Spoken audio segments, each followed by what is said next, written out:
Hey, so it's been a while since I've made a video, and before I dive back into the middle of everything, I feel that it's important for me to offer a vague but sincere apology to anyone who might have been negatively affected by some of the impulsive things I said earlier this year when I was dealing with a lot of strange stress. And if you don't know what I'm referring to, please don't jump to any assumptions because you'll never actually be able to guess what I'm talking about. Um, this apology is for those who are aware of and might have been affected by at least one of the situations which occurred. Since I can't know how far some of my unique anxiety attacks may have reached, I can't really issue individual apologies, so I feel that it's only appropriate that I offer this sort of broad public apology, delayed though it is. For the record, the one who was at the center of several of my public frustration situations and affiliated simulations has forgiven me, and we've moved on and are still very close. But in the course of that frustration, I did speak and write from a spirit of fear and anger and incomplete understanding several times, which I regret and can't undo. And if my behavior affected you negatively, I apologize. Um, God sort of opened my eyes to some things that I've been seeking to understand for a long time, and I didn't handle it all with grace and wisdom. I got a little overwhelmed, I got a little shell shocked, I got a little paranoid. Some of my anxiety issues that I've tried to bury alive for a long time burst forth violently from their premature graves, and I'm not perfect, so I let things get a little bit too weird a couple times, and I'm sorry to anyone who got pulled into the vortex more than they deserved. And, well, I'm issuing that apology. I'm also inclined to offer an even more vague and broad apology to anyone who might have ever been negatively misled by, frankly, anything I've ever said or written, because I've been a little bit irresponsible and whimsical about the gravity of the ideals I truly care about, which essentially center around seeking to fortify the resolve, safety, stability, connection, and wisdom of God's people, whether they know themselves as such or not, and also generally learning everything I can about how to prevent true evil and promote symbiosis and grace and righteousness throughout the universe, which has led to some very interesting and unexpected places. But I haven't always publicly explored these profound topics with quite the nuanced precision or the sincere integrity that they deserve.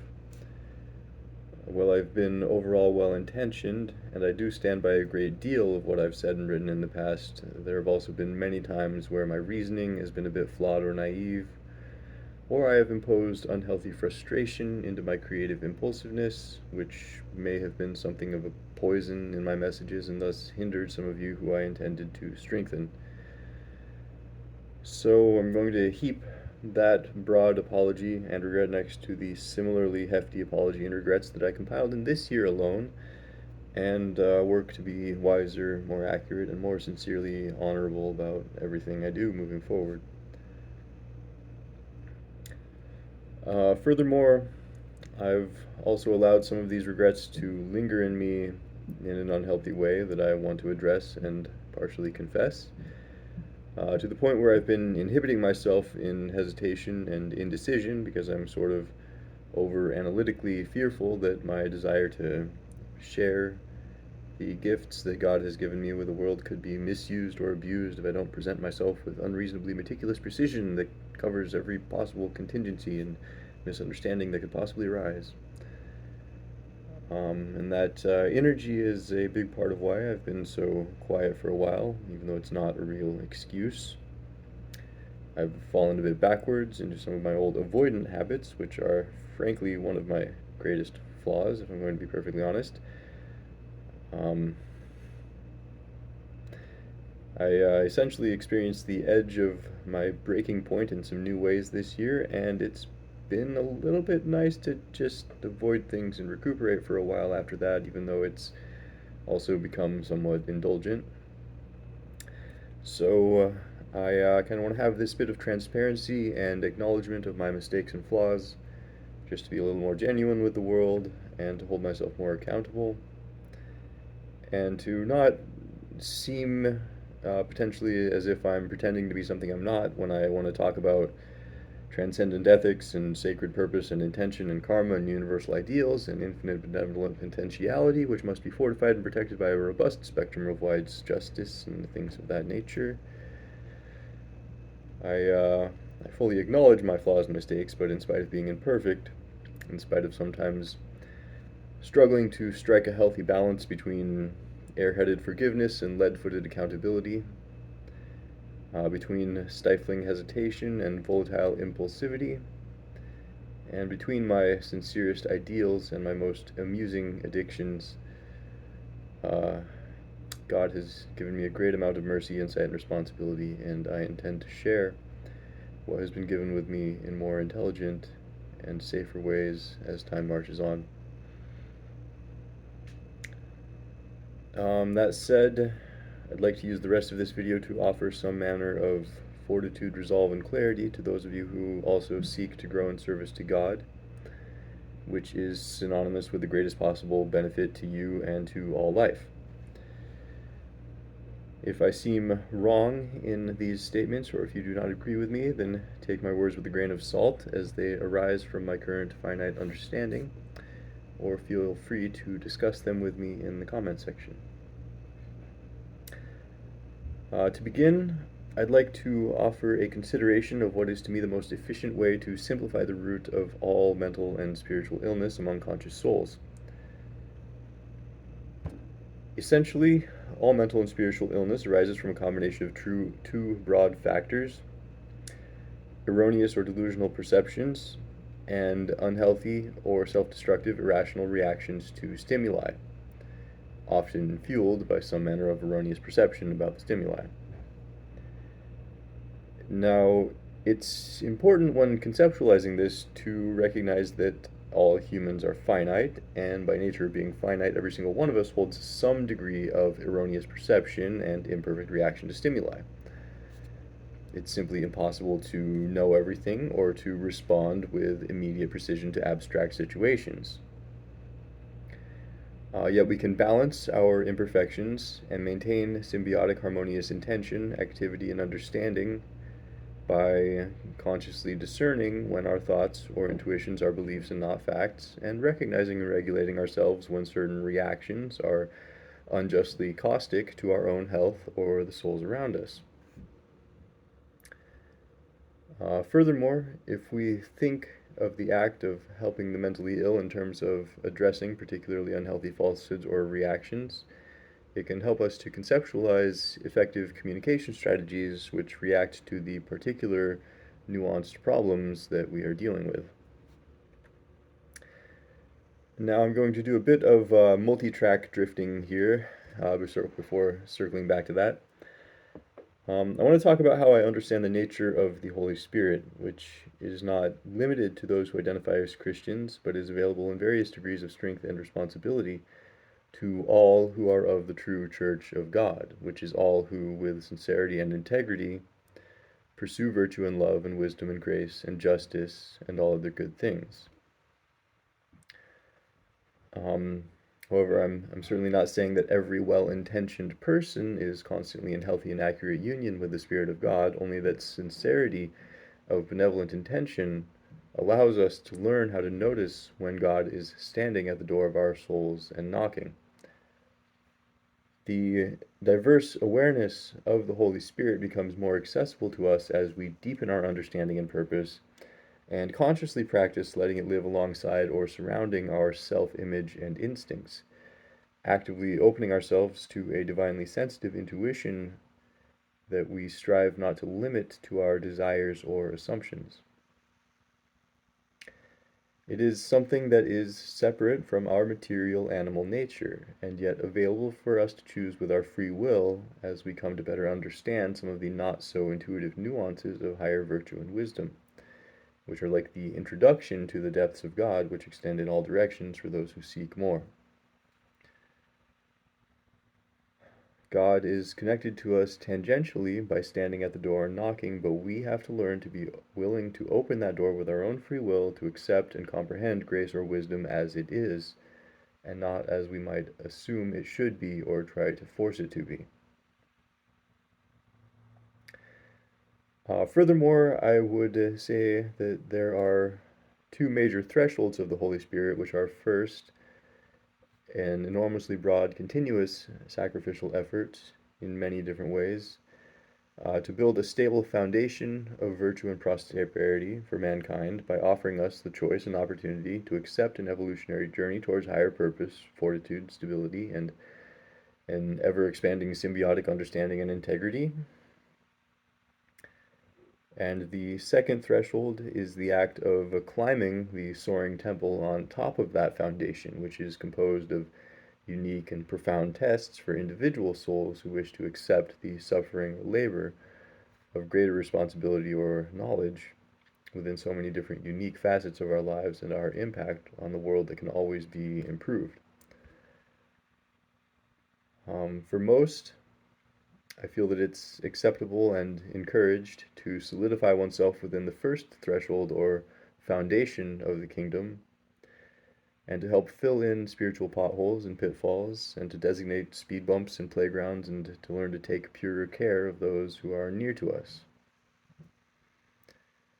Many are overeager to perceive themselves as climbing the heights of spirituality when their foundation is untended and cracked, and they mislead themselves and others in pride and vanity and say many things that may seem wise or which are pleasant to hear but false, and by their errors, even if well intended, they become gatekeepers who stifle those who follow them. Yet those who strengthen their foundation before seeking the heights of spirituality are not so easily led astray by those sorts of false idols. That said, I believe embracing the grace of the Holy Spirit actually has a fairly simple outline, but the nuances of the connections which arise can be unexpected. So it's important when we wish to walk in the Holy Spirit to discern between our sense of projection, which traps a lot of people, and the deeper, subtle intuition of the Spirit. For example, we might have an image or habit of how we like to share compassion or excitement or humor with others, and that might work in a lot of situations. It might help us magnify a spirit of joy among our family or friends or coworkers. But if we're walking with a more profound intuition, we might recognize more often when there are people who don't feel compassion or excitement or humor from the kind of compassion or excitement or humor that we like to give, the kind that we associate with compassion and excitement and humor. And so if we want to vibe with them or give them something that they actually need or that actually helps them, we might feel guided to communicate with or listen to them in a more understanding way that could more deeply impact their well-being and the spirit of hope that they carry with them than by trying to push the energy that we personally associate with positivity onto them. Even if we have a generally robust spirit of positivity that resonates with 9 out of 10 people 9 times out of 10. So that's the basic outline of how I interpret the Holy Spirit, is that God allows and helps us to carry a more profound energy and awareness of life and love and truth with us, which helps us connect and resonate with those who are open to it for the benefit of all of our lives and souls. But that energy may also repel some of us away, or that may repel some away from us, or even guide us to protect ourselves or others from those who may be filled with darkness or misunderstanding or remorselessly decaying sins that we can't necessarily effectively help them with. In fact, self-care, self-preservation, and self-love are all incomparably important components of the Holy Spirit, which guide us to be wise in our acts of sacrificial compassion, so that we don't exhaust or overexert ourselves beyond reason or benefit. But there is a balance of wisdom that we each must discern in the act of self-care so that we don't neglect our duties or our opportunities to help one another by becoming indulgent in self-care.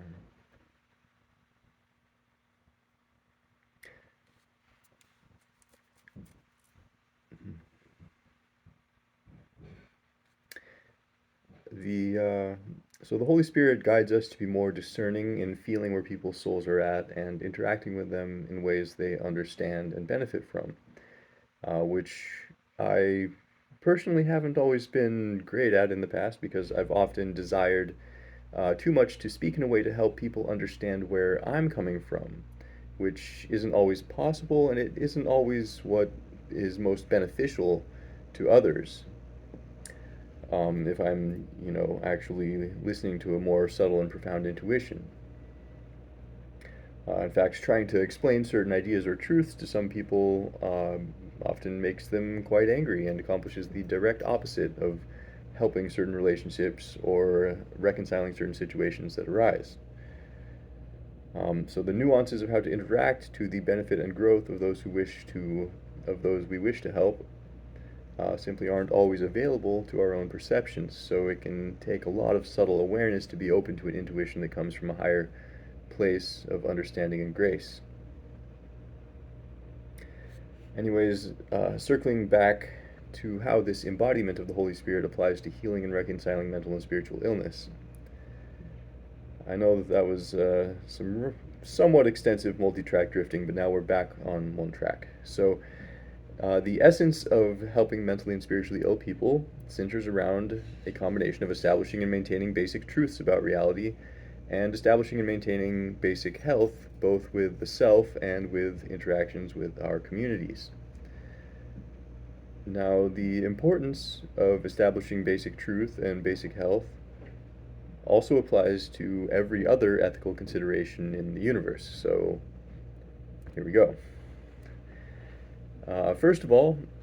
the importance of health and symbiosis is overall more important than truth, but certain truths are often required and able to reach that basic threshold of health. It's hard to maintain friends and allies if someone believes completely unfounded paranoia about them. It's hard to eat healthy if you think you look fat, even though you're skin and bones. Now, ideally, rational communication can be established around the process of discerning truth or health, and then mental or spiritual illness, which is a byproduct of inaccurate philosophical reasoning or beliefs, can be uprooted. For example, the fact that nihilism is discernibly invalid because there is a provable structure of intrinsic divine value in the motion of souls through space-time based on ethics,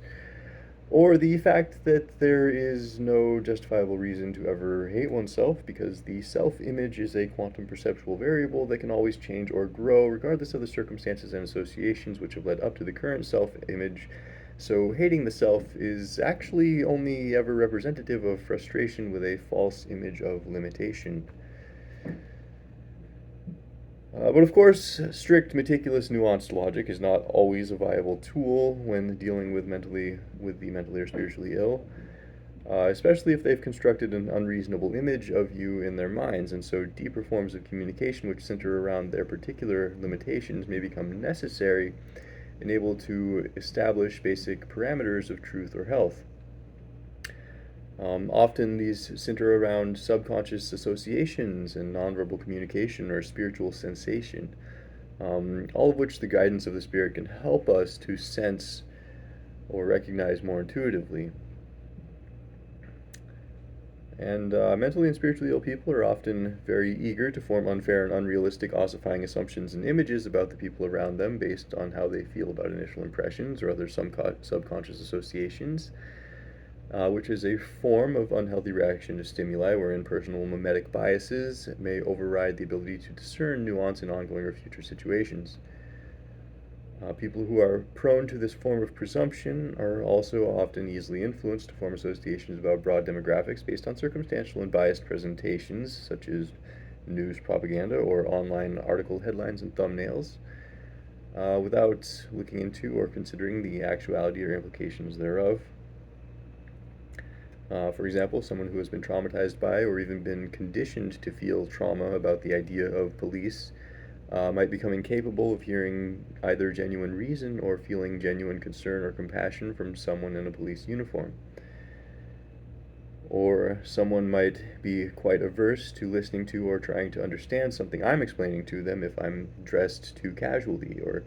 even based on my race and gender. But if a well-dressed doctor, or perhaps simply a minority, explained exactly the same thing to them,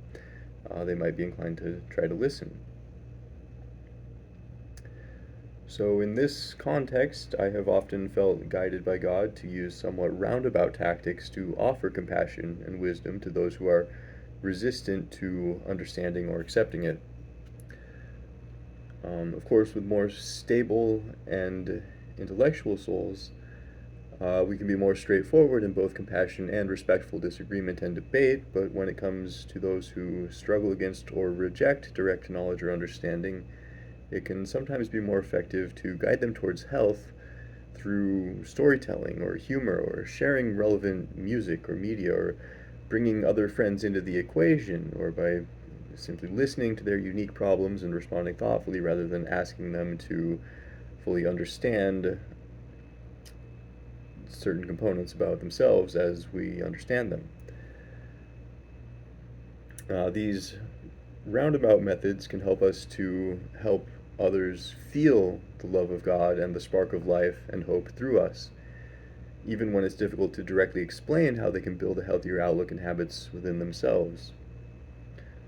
Furthermore, this sort of conscientious approach to redemptive interaction could be broadly beneficial to many interpersonal connections and aspects of community building, where we can grow in the wisdom of sensing when and how direct or indirect communication methods are more effective in sharing the kind of love and wisdom that we want to share with the world. Often it's better to ease people into a spirit of trust and comfort with indirect communication before addressing them more directly, but of course, this is all very circumstantial and nuanced depending on audience and intended effect and such like, so I don't want you to crystallize that concept too much, but perhaps try to incorporate it into your subtle intuition if it serves you. So I'm going to go ahead and end on that note. Thank you for listening through to the end, and I hope that these considerations benefit you and ease your path through this life in some way. Again, I'm sorry that I've been a bit distant with my online communities and friends this year, but I do look forward to more actively and conscientiously serving God alongside you as time goes on. If you have any questions or comments, feel free to leave them below, and hopefully I'll see you again soon.